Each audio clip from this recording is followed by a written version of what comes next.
All right, it's Saturday afternoon, and we're going to read Puss in Boots. Once there was a miller who, when he died, had nothing to leave his children but his mill, his donkey, and his cat. The property was soon divided without involving a lawyer or a judge, since their fees would have taken the whole meager inheritance. The eldest son had the mill, the second son had the donkey, and the youngest had only the cat.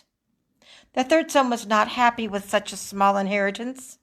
My brothers can earn an honest living by working together, he said. But as for me, once I've eaten the cat and made myself a scarf out of his skin, what shall I do? The cat overheard his speech and drew himself up in a dignified manner. Don't worry, my master. You only need to give me a drawstring bag and have a pair of boots made for me so that I can go through thick undergrowth, and you will see that you are not half as badly off as you thought. Although the cat's master did not have much confidence in this promise, he decided he would try to escape being poor. And after all, he had seen his cat perform cunning tricks in order to catch rats and mice. When the cat was given what he'd asked for, he put on the boots.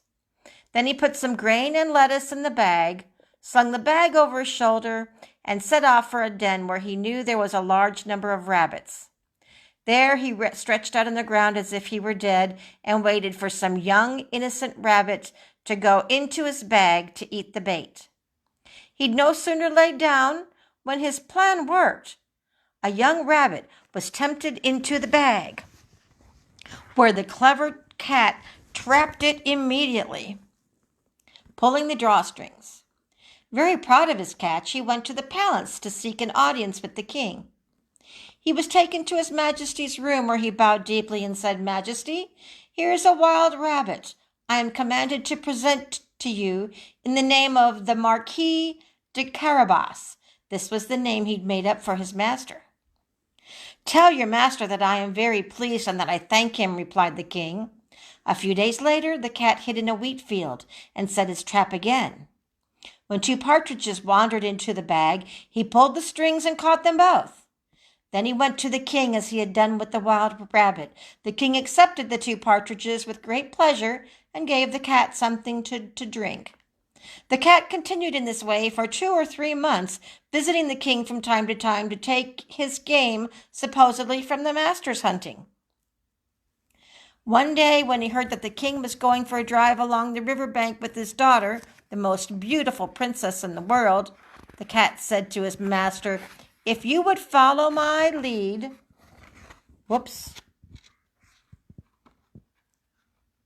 Can't turn the page. "If you would follow my advice, your fortune is made.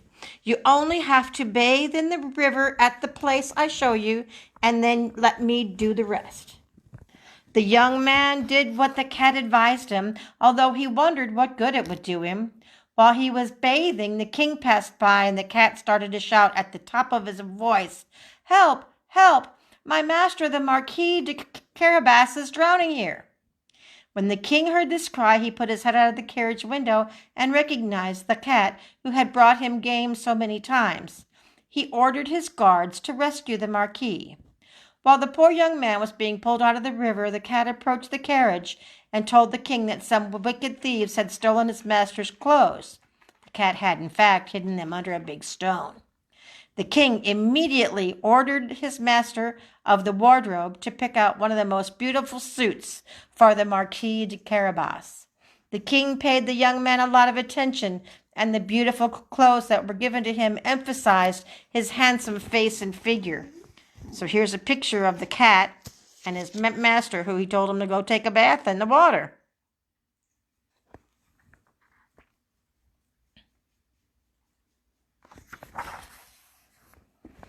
The king's daughter admired him a great deal. A great deal indeed. It wasn't long before she was completely in love with him. The king invited the Marquis to get into the carriage to join them for the rest of the trip. The cat was delighted to see that his plan had started to work, but there was still a great deal to do. He ran on ahead and soon came across some farmers cutting hay in the meadow. "Listen, farmers," he said, "if you do not tell the king that the field you're working on belongs to the Marquis de Carabas, you will all be chopped up as fine as meat for hamburgers." Sure enough, when the king arrived, he asked the farmers whose fields they were working on. "It belongs to the Marquis de Carabas," they all replied.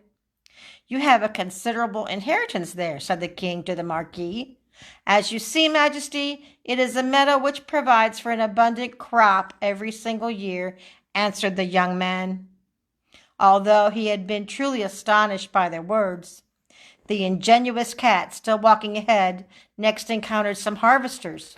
He told them, "Listen, harvesters, if you do not say that all of this," here he is talking to the harvesters, "if you do not say that all of this wheat belongs to the Marquis de Carabas, you will be ground up as fine as meat for hamburgers."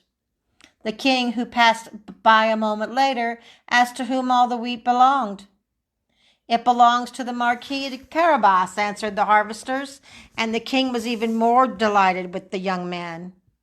The cat, who walked well ahead of the carriage, kept on saying the same thing to everyone he encountered, and the king was astonished to see the immense wealth of the Marquis de Carabas. Finally, the artful cat arrived at a beautiful castle belonging to an ogre. Indeed, all the land the king had been driving through was part of the estate of this castle. The cat knew this and asked to speak with the ogre. The ogre received him as courteously as an ogre can and asked him to sit down. "I have been informed," said the cat, "that you possess the gift of being able to change yourself into all sorts of animals. That you could transform yourself, for example, into a lion or an elephant." "That's true," answered the ogre brusquely. "I'll just show you. I will change into a lion." The cat was so terrified to see a lion before him that he jumped to the nearest rafter. Whoop! Look at this. That's the ogre turned into a lion.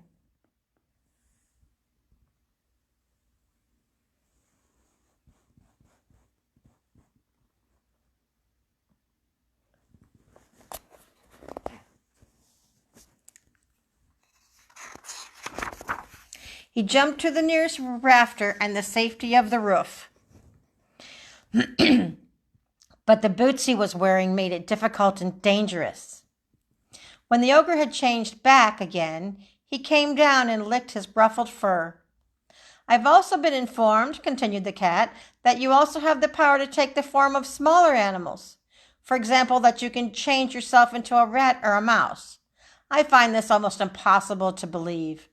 "Impossible? Wait and see," claimed the ogre. At once he changed himself to a mouse and started running across the floor.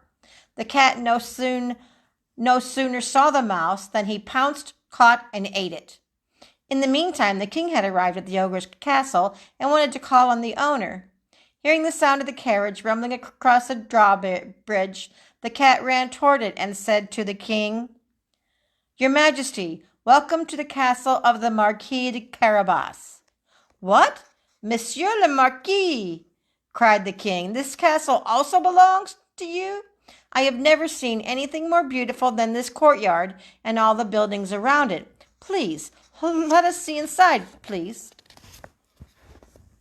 The young man gave the princess his hand and followed the king into a large room where a magnificent meal was laid out. The ogre had had this meal prepared for his friends who should have been visiting that day, but who had not dared to approach the castle knowing the king was there. Both the king and his daughter were quite charmed by the excellent qualities of the Marquis de Carabas. Having also seen all the wealth the Marquis possessed, the king at last said to him, "I see no reason why, if you agree, you should not be my son-in-law, Monsieur le Marquis." The Marquis, bowing low, accepted the honor the king did him, and that very day he married the princess. The clever cat was given the title Great Lord and never again ran after mice except for fun. So thank you for watching. as I continue to read out of the Treasury of Fairy Tales. We'll see you next time.